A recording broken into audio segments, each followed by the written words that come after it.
चलो स्टार्ट करते हैं। आज अपना टॉपिक है बैंकिंग ऑफ रोड। पिछले बार हमने मोशन ऑफ ए व्हीकल पढ़ा था on a plane circular road. आज है bank circular road. Bank circular road मतलब क्या?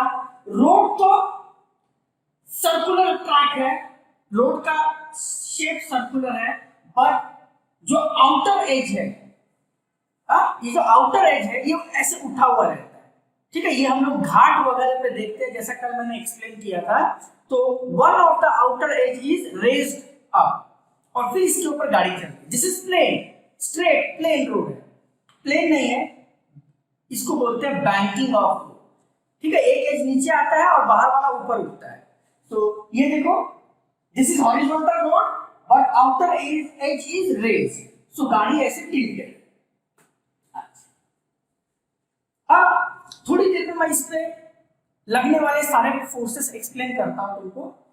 मान लो जिस सर्कुलर ट्रैक पर व्हीकल चल रहा है उसका सेंटर है O और रेडियस है R। R is radius. Sir ये जो डायग्राम है सेकंड वाला, एक्चुअली ये जो तुम ट्रायंगल देख रहे हो ना, इसी का मैग्नीफाइड वर्जन है। सिर्फ इस पोर्शन को मैंने मैग्नीफाई कर दिया। अच्छा, this theta is called angle of banking. Angle of banking कि कितने एंगल से आउटर एज को रेज किया है, तुमने उठाया है। सो इसी ट्रायंगल को मैंने यहां पर शो कर दिया है। और ये जो कार है, कार, उसको मैं इस पॉइंट से दिखा रहा हूं। बीच में जो पॉइंट दिख रहा है एक्चुअली वो एक कार, वो कार है तुम्हारा। तो पूरे कार को मैंने पॉइंट से दिखाया। उसके बाद क्या किया मैंने, इस पॉइंट पर दो म्यूचुअली परपेंडिकुलर एक्सिस बना दिया, एक हॉरिजॉन्टल और एक वर्टिकल। अब मैं इसमें फोर्सेस मार्क करूंगा, बट उसके पहले अगर तुमको बैंकिंग का मतलब और ये दोनों डायग्राम क्लियर है, एक कंफर्मेशन दे दो यस और नो। पहला फोर्स नीचे की तरफ, हमेशा कोई भी ऑब्जेक्ट का वेट इज वर्टिकली डाउनवर्ड, से इस वेट को मैं लिखता हूं mg। ये एक फोर्स काम कर रहा है। और कौन सा फोर्स है? सरफेस के परपेंडिकुलर है तुम्हारा नॉर्मल रिएक्शन। अच्छा हाँ सुनो, जब प्लेन सर्कुलर रोड था तो normal reaction equal to mg होता था। जब रोड प्लेन है, ऊपर नॉर्मल रिएक्शन, नीचे mg, n equal to mg होता था प्लेन सर्कुलर रोड पे। यहां ये दोनों इक्वल नहीं होंगे, बताता हूं मैं, 2 minute.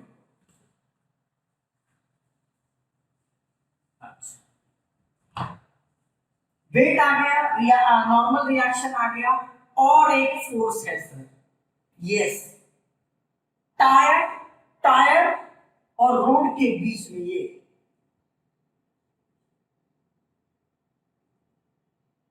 This is called frictional force. Tyre और रोड, और मैंने बताया था फ्रिक्शनल फोर्स किसी तरह भागता है towards the centre, towards the centre. अब सुनो, यही 3 फोर्सेस में वापस से मार्क कर रहा हूं। यहां पर एक बड़ा कार है तो सारे फोर्सेस समझने में थोड़ा डिफिकल्ट हो रहा है। जब मैंने कार को एक पॉइंट बना दिया तो देखो फोर्सेस का डायरेक्शन कितना इजी समझ में आता है। सबसे पहला कार पे जो फोर्स आ रहा है, it is weight mg downward, surface के परपेंडिकुलर, ये 90 है, याद रखना, होता है नॉर्मल रिएक्शन। एंड ये अलोंग दिस लाइन, देखो this frictional force is parallel to this edge, edge के पैरेलल है, सो एज के अलोंग जो फोर्स है ये है फ्रिक्शनल फोर्स। सो ये जो 3 फोर्स मैंने दिखाया उसको मैं पॉइंट, कार को पॉइंट मान के रिप्रेजेंट कर रहा हूं। नीचे mg, जो रोड है, रोड के परपेंडिकुलर नॉर्मल रिएक्शन, और रोड और टायर के बीच में towards the centre is frictional force. अगर ये एंगल थीटा है, ये भी थीटा है। रीजन है, इनको बोलते हैं ऑल्टरनेट इंटीरियर एंगल। ये थीटा है तो ये भी थीटा हो जाएगा, बोलना ऑल्टरनेट इंटीरियर एंगल।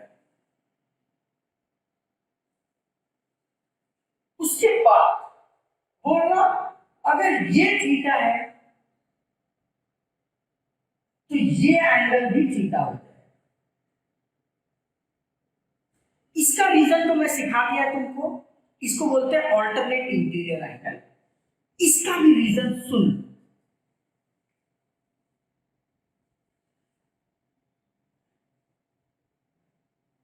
ये थीटा है, मैं प्रूफ कर रहा हूं।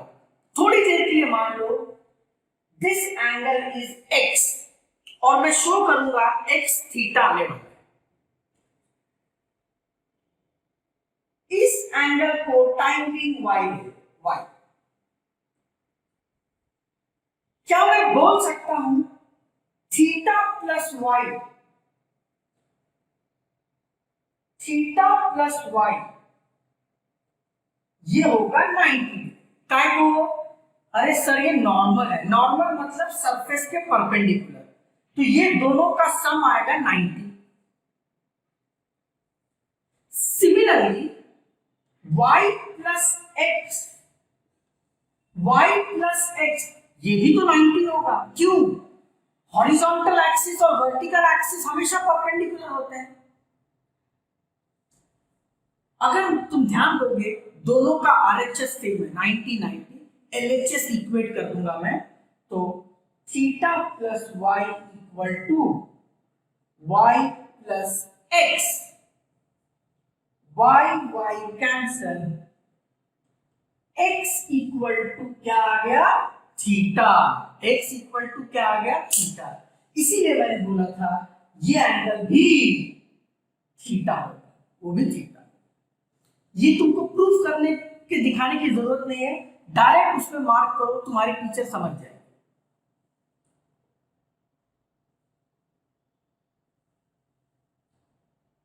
सो क्या बोला? This is angle of banking, ये थीटा है तो ये भी थीटा हो जाएगा, ऑल्टरनेट इंटीरियर एंगल। और इस प्रूफ से पता किया मैंने कि ये एंगल भी थीटा हो जाएगा। तुमको रेजोल्यूशन ऑफ वेक्टर सिखाया था। Yes, resolution of vector. मैं क्या करूंगा, ये चलो इसको मान लो एक्स एक्सिस है, वाई एक्सिस। एमजी जो है ये ऑलरेडी वाई एक्सिस में लाई कर रहा है, लेकिन दो और फोर्स हैं, नॉर्मल और फ्रिक्शनल फोर्स। ये एक्स और वाई एक्सिस में नहीं लाई कर रहा है, दोनों के बीच में लाई कर रहा है। तो मैं उनको रिजॉल्व करके एक्स और वाई में लेके आऊंगा। कल का बात याद करो, क्या बोला था मैंने?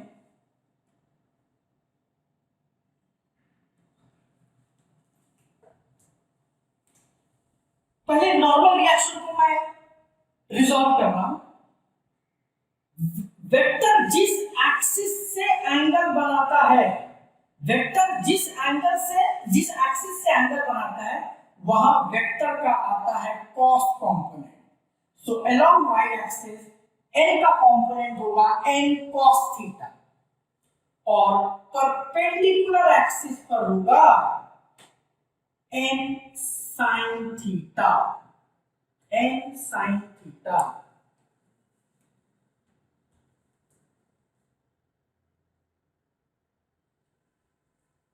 एक बार फिर से नाउ मैं फ्रिक्शनल फोर्स को रिजॉल्व कर रहा हूं। फ्रिक्शनल फोर्स वेक्टर है, वेक्टर जिस एक्सिस से, एक्स एक्सिस से एंगल बना रहा है, जिस एक्सिस से एंगल बनाता है वहां कॉस कंपोनेंट आता है। मतलब फ्रिक्शनल फोर्स का एक्स एक्सिस में कंपोनेंट आएगा F cos theta, and opposite वाले परपेंडिकुलर वाले एक्सिस पर आएगा f sin थीटा। सो मैं नॉर्मल को भी रिजॉल्व कर दिया in X and Y, frictional force को भी रिजॉल्व कर दिया in X and Y. Vector जिस एक्सिस से एंगल बनाता है वहां उसका कॉस कंपोनेंट आता है, परपेंडिकुलर एक्सिस पे साइन कंपोनेंट।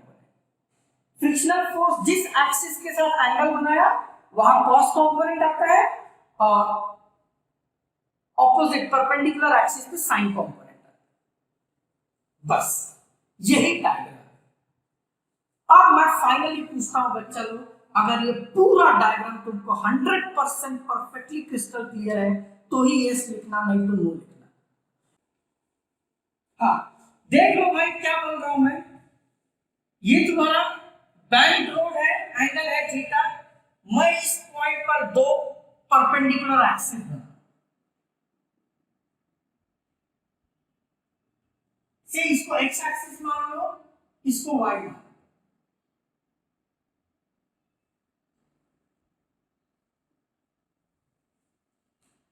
अब मैं सारे फोर्सेस मार्क कर रहा हूं, सारे फोर्सेस का मार्क कर रहा हूं, जरा ध्यान। पहला फोर्स mg वर्टिकली डाउनवर्ड्स, हमेशा सरफेस के perpendicular normal reaction and car का टायर इधर है और ये रोड है, टायर और रोड के बीच में frictional force along the centre, towards the centre, so ये हो जाएगा फ्रिक्शनल फोर्स F। ये तीन फोर्स इस बॉडी पे लग रहे हैं। अब थोड़ा बहुत मैं एंगल दिखा रहा था, ये थीटा है तो बोलना ये भी थीटा होगा और ये एंगल थीटा होगा। अब मैं फोर्सेस को रिजॉल्व करने वाला हूं सर। mg ऑलरेडी y में है, नो प्रॉब्लम, उसको रिजॉल्व नहीं करेंगे। नॉर्मल रिएक्शन को मैं रिजॉल्व करूंगा x और y दोनों। नॉर्मल रिएक्शन y के साथ एंगल बना रहा है, वेक्टर का जिस एक्सिस से एंगल बनता है वहां कॉस कंपोनेंट आता है और y पर कॉस है तो x पे साइन आएगा। सो नॉर्मल रिएक्शन का y एक्सिस पर आएगा n cos थीटा। cos क्यों? क्योंकि इस एक्सिस के साथ थीटा एंगल बन रहा है। और दूसरा एक्सिस x y हो गया तो x पर आएगा सर n का साइन कंपोनेंट साइन थीटा। अच्छा अब फ्रिक्शनल फोर्स को भी रिजॉल्व करना पड़ेगा। फ्रिक्शनल फोर्स अब x एक्सिस पे, फ्रिक्शनल फोर्स x एक्सिस पर एंगल बना रहा है तो x पर उसका कॉस कंपोनेंट आएगा, मतलब along x axis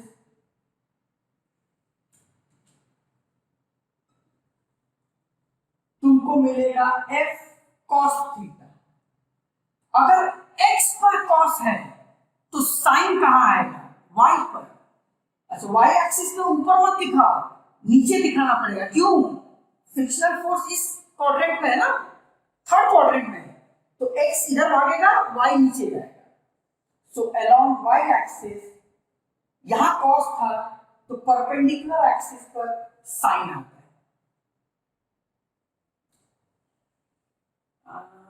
yes same, yes जैसे पिछले बार हमने वेलोसिटी का एक्सप्रेशन डिराइव किया था, सेम यहां भी मैं वेलोसिटी ही ढूंढने वाला हूं। अब जरा ध्यान दो सर, मेरा जो कार है जो सर्कुलर ट्रैक पे चल रहा है वो वर्टिकल डायरेक्शन में मूव नहीं कर रहा है, कार हॉरिजॉन्टल मूव कर रहा है। ऐसा नहीं है कि सीधी जा रही है और बीच में ऊपर जा रहा है नीचे जा रहा है, नो, कार हॉरिजॉन्टली ट्रैवल कर रहा है। वर्टिकल डायरेक्शन में कार नहीं जा रही है, ना हवा में उड़ रही है ना जमीन के अंदर जा रही है, मतलब वर्टिकल फोर्स एक दूसरे को बैलेंस कर रहे हैं। मतलब ऐसा कुछ, अगर मान लो एक बॉडी है, ऊपर फोर्स है 8 न्यूटन और इसको यहां बनाए रखना है, ना ऊपर जाने देना है ना नीचे जाने देना है, तो upward force should be equal to downward force. मतलब नीचे भी 8 न्यूटन होना चाहिए। सो हमारी भी गाड़ी जो है, जो रोड पे चल रही है, वो ऊपर नीचे नहीं जा रही है, मतलब वर्टिकल डायरेक्शन में नेट फोर्स इज 0। तो देखो बच्चा लोग, मैं क्या बोलता हूं, सिर्फ वर्टिकल फोर्सेस देखो, वाई एक्सिस को देखो, वर्टिकल मतलब Y axis. The upward force should balance the downward forces, तभी the upward force should balance the downward force, तभी बॉडी स्टेशनरी रहेगा। अब सुनो, हमारे डायग्राम में देखो अपवर्ड फोर्स कौन कौन सा है, सिर्फ वाई एक्सिस को देखना। Upward force is n cos theta, और ऊपर के डायरेक्शन में एक ही फोर्स है n cos theta, should be equal to downward force. Downward मतलब नीचे, अरे यार डाउनवर्ड में दो फोर्स है, that means n cos theta will be equal to s sin theta plus mg. A body will be balanced if all upward force will be equal to all downward forces. तो upward force है n cos theta, it should be equal to all downward force, मतलब दोनों downward force को add करना। ये मैं क्यों equate कर पा रहा हूं, क्योंकि वर्टिकल डायरेक्शन में कार का मूवमेंट नहीं है, कार हॉरिजॉन्टल चल रही है। This is equation 1। अब सुनो, हॉरिजॉन्टल डायरेक्शन में आता हूं। राइट में तो कुछ नहीं है, लेफ्ट में दो फोर्सेस है, लेफ्ट में दो फोर्सेस है, तो दोनों को ऐड करता हूं। n sin theta plus f cos theta is equal to, सुनो सर ध्यान दो, ये दोनों फोर्सेस लेफ्ट में है, मतलब ऐसा समझो मैं कार है और मैं सर्कुलर रोड पे ऐसे जा रहा हूं, हाँ सर्कुलर रोड पे ऐसे मूव कर रहा हूं, वर्टिकल फोर्स तो कैंसिल हो गए, हॉरिजॉन्टल डायरेक्शन में फोर्स है, कहां मैं ऐसा मूव कर रहा हूं, ये सर्कुलर ट्रैक है, ये दोनों फोर्स उधर पॉइंट कर रहे हैं। उधर क्या है सर, ये सर्कुलर पाथ का ना सेंटर है उधर, ये सर्कुलर पाथ पे लेफ्ट में दो फोर्स लग रहे हैं, ये दोनों फोर्सेस इस तरफ पॉइंट कर रहे हैं, और अगर ये सर्कुलर ट्रैक है तो इस तरफ इस ट्रैक का क्या है, सेंटर। और कल की बात है, मैंने बताया था एक सर्कुलर ट्रैक पे जो फोर्स सेंटर की तरफ लगता है उसको बोलते हैं सेंट्रीपिटल फोर्स।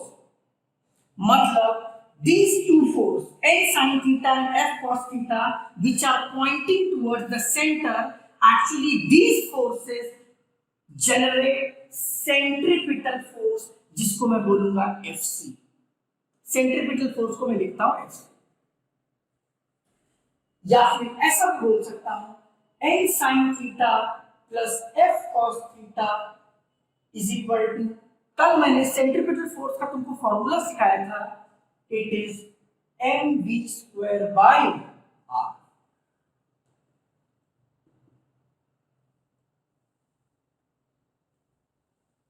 ये है हमारा इक्वेशन 1, ये है इक्वेशन 2। चलो अब हम दोनों इक्वेशन को सॉल्व करें। ये जरा देखो, ये small F, what is small F, frictional force होता है, दिस इज फ्रिक्शनल फोर्स। हम जानते हैं फ्रिक्शनल फोर्स होता है mu n, general frictional force is mu n. मैं जो वेलोसिटी डिराइव करूंगा वो हम मैक्सिमम वेलोसिटी डिराइव करेंगे। मैक्सिमम वेलोसिटी के लिए मैं यहां पर म्यू एस लिखता हूं, एस मतलब कोएफिशिएंट ऑफ स्टैटिक फ्रिक्शन। गाड़ी मोशन में भी हो सकती है, रुकी भी हो सकती है, हम एक स्टैटिक कंडीशन का प्रूफ करते हैं जो हमको मैक्सिमम वेलोसिटी देगा। सो फ्रिक्शनल फोर्स होता है म्यू एन, मैं कौन सा कोएफिशिएंट ले रहा हूं, म्यू एस। ये वैल्यूज मैं इक्वेशन में पुट करता हूं,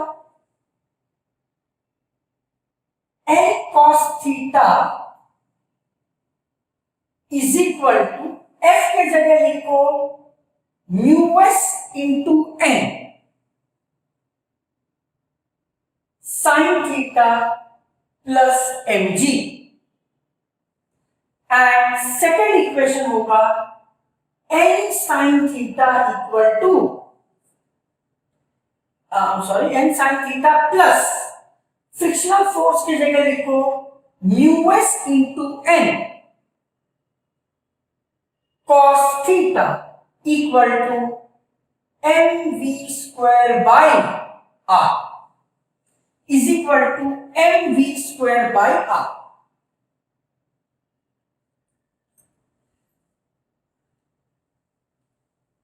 चलो फिर से एक बार पूछना पड़ेगा, मैं बार बार पूछ रहा हूं क्योंकि ये इंपॉर्टेंट है सर।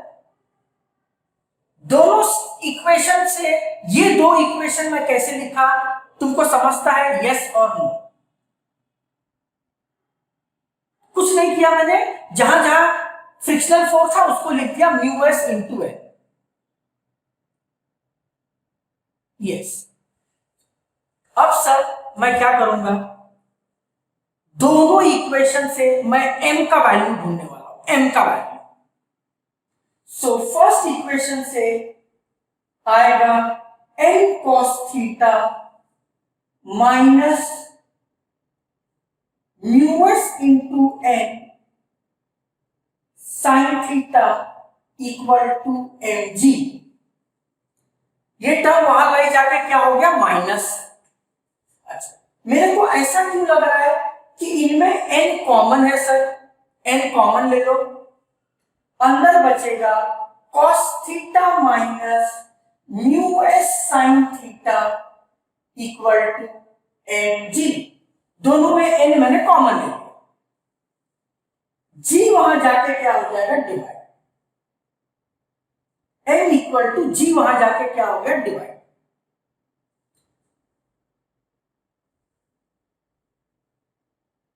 इसको मैं बोलता हूं बड़ा वन। सिमिलरली मैं सेकेंड इक्वेशन से भी m का वैल्यू निकालूंगा। इन दोनों में अगेन मुझे n कॉमन दिख रहा है, अंदर बचेगा sine theta plus mu S cos theta, n बाहर ले लिया, sine theta plus mu S cos theta equal to M we square by r, m we square by are.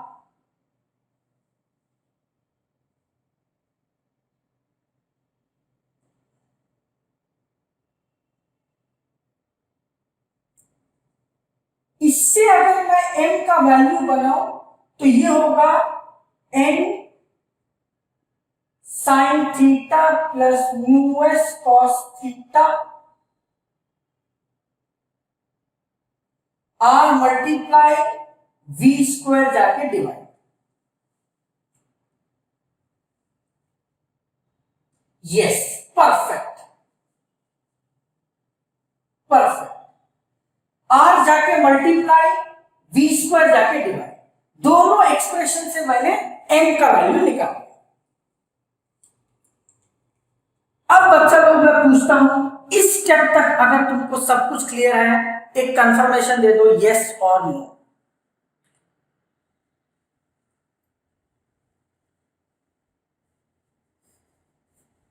ठीक ठीक, गुड गुड गुड, ओके।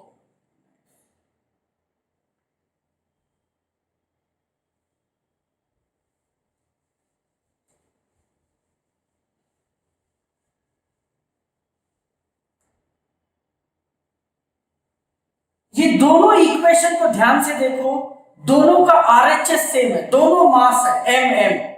जब दोनों RHS same है तो मैं एलएचएस इक्वेट कर लेता हूं। सो ये आएगा n into cos theta minus mu s sine theta by g is equal to, ये आरएचएस है, r into N sine theta plus mu S cos theta divided by v square. याद रखना बच्चा लोग, हमको वेलोसिटी ढूंढना है v। अच्छा, एक तो मैं तुमको बताता हूं, n और n दोनों तरफ से कैंसिल हो जाएंगे। ये v स्क्वायर यहां ले आओ, v square equal to r g into sine theta plus mu S cos theta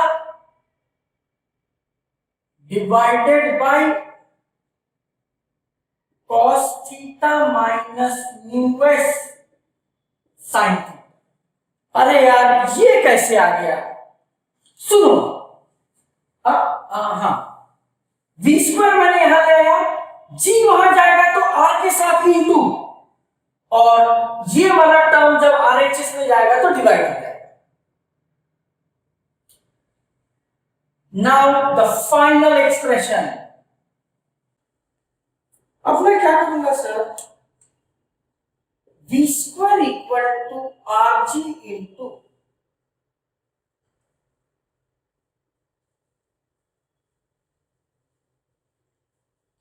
ये ब्रैकेट के अंदर मैं न्यूमरेटर और डिनोमिनेटर दोनों में हर एक टर्म को cos थीटा से डिवाइड करूंगा।